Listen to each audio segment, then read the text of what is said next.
আসসালামু আলাইকুম। আমি Nusrat Tamanna, nutritionist, doctor Jamil health centre. আশা করি সবাই ভালো আছেন এবং সুস্থ আছেন। আজকে আমরা খুব গুরুত্বপূর্ণ একটি বিষয় নিয়ে আলোচনা করব। আমাদের কিন্তু বেশিরভাগ মেয়েদেরই পিরিয়ড নিয়ে খুব কনফিউশনের কিছু ব্যাপার-স্যাপার থাকে। তো আমি চেষ্টা করব আজকে আমার ভিডিওর মাধ্যমে আপনাদের সেই কনফিউশনগুলো দূর করে দেওয়ার। তো প্রথমত বলি যে পিরিয়ডের মধ্যে কিন্তু মেয়েদের বিভিন্ন অস্বস্তিকর উপসর্গ দেখা দেয়। যেমন ধরুন তলপেটে ব্যথা, বমি বমি ভাব, মাথা ব্যথা, মুড সুইং, ডায়রিয়া, ক্লান্তিবোধ, পেট ফুলে যাওয়া ইত্যাদি। তো এই উপসর্গগুলো থেকে যদি আমরা মুক্তি পেতে চাই তাহলে আমাদের কি ধরনের খাবার ডায়েটে ইনক্লুড করতে হবে এবং কি ধরনের খাবার আমরা খাবো না। তো চলুন জেনে নেওয়া যাক প্রথমে কি ধরনের খাবার আমরা পিরিয়ডে খেতে পারি। প্রথমত পানি, পর্যাপ্ত পরিমাণে পানি পান করতে হবে। কেননা পিরিয়ডের সময় বডি যদি কোনোভাবে ডিহাইড্রেটেড হয়ে যায় তাহলে কিন্তু পেটে ব্যথাটা বেড়ে যেতে পারে। সেক্ষেত্রে আমাদের উচিত হবে আমাদের বডিটাকে হাইড্রেটেড রাখা, যার কারণে আমাদেরকে পর্যাপ্ত পরিমাণে পানি পান করতে হবে। ফল, আমরা এমন ধরনের ফল আমাদের ডায়েটে ইনক্লুড করব যার মধ্যে বেশ ভালো পরিমাণে পানি থাকবে, যেমন ধরুন তরমুজ, শসা ইত্যাদি। এছাড়া প্রচুর পরিমাণে সবুজ শাকসবজি খেতে হবে। যাদের বেশি পরিমাণে ফ্লো হয় অর্থাৎ বেশি পরিমাণে ব্লিডিং হয় তাদের ক্ষেত্রে কিন্তু আয়রনের ডেফিসিয়েন্সি দেখা দিতে পারে এবং আমরা জানি সবুজ শাকসবজিতে কিন্তু প্রচুর পরিমাণে আয়রন থাকে।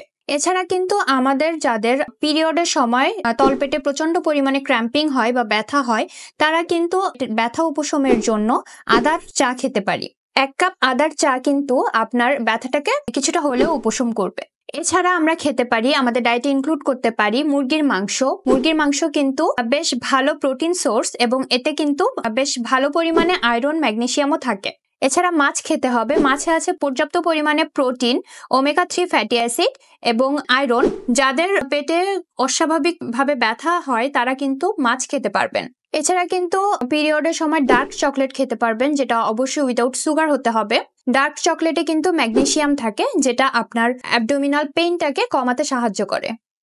এছাড়া আপনারা বাদাম খেতে পারেন। বাদামে রয়েছে ম্যাগনেসিয়াম এবং ওমেগা 3 ফ্যাটি অ্যাসিড, যা আমাদের মেনস্ট্রুয়াল ক্র্যাম্পিং উপশম করতে সাহায্য করে। এছাড়া কিন্তু আমরা আদা ইনক্লুড করতে পারি। আদা কিন্তু আমাদের মেনস্ট্রুয়েশনের সময় যে বমি বমি ভাবটা হয় সেটা কিন্তু অনেকটাই রিডিউস করে এবং প্রেগনেন্সিতে ফার্স্ট ট্রাইমেস্টারে যাদের বমি হয় বা বমি বমি ভাবটা থাকে তারা কিন্তু আদাটা খেতে পারেন। এছাড়া কিনোয়া খেতে পারেন। কিনোয়াতে রয়েছে আয়রন, ম্যাগনেসিয়াম এবং ভালো পরিমাণে প্রোটিন এবং এটা গ্লুটেন ফ্রি। যাদের সেলিয়াক ডিজিজ আছে তাদের জন্য কিনোয়াটা কিন্তু খুব উপকারী। এছাড়া লেন্টিল, বিনস, যারা ভেজিটেরিয়ান আছেন তাদের জন্য কিন্তু প্রোটিনের খুব ভালো একটা সোর্স হতে পারে লেন্টিল এবং বিনস। তাছাড়া ভালো প্রোবায়োটিক হিসেবে কিন্তু আমরা টক দই এবং কম্বুচা খেতে পারি। যদিও কম্বুচা আমাদের বাংলাদেশের প্রেক্ষাপটে এতটা অ্যাভেলেবল না, বাট এই ভিডিওটা যেহেতু দেশের বাইরে থেকে অনেকেই দেখে থাকেন, যারা অ্যাভেলেবল করতে পারেন তারা কিন্তু কম্বুচাটাও ট্রাই করে দেখতে পারেন।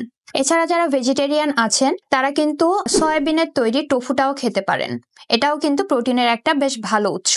এবার আসা যাক পিরিয়ডের সময় কি খাবার আমরা অ্যাভয়েড করব।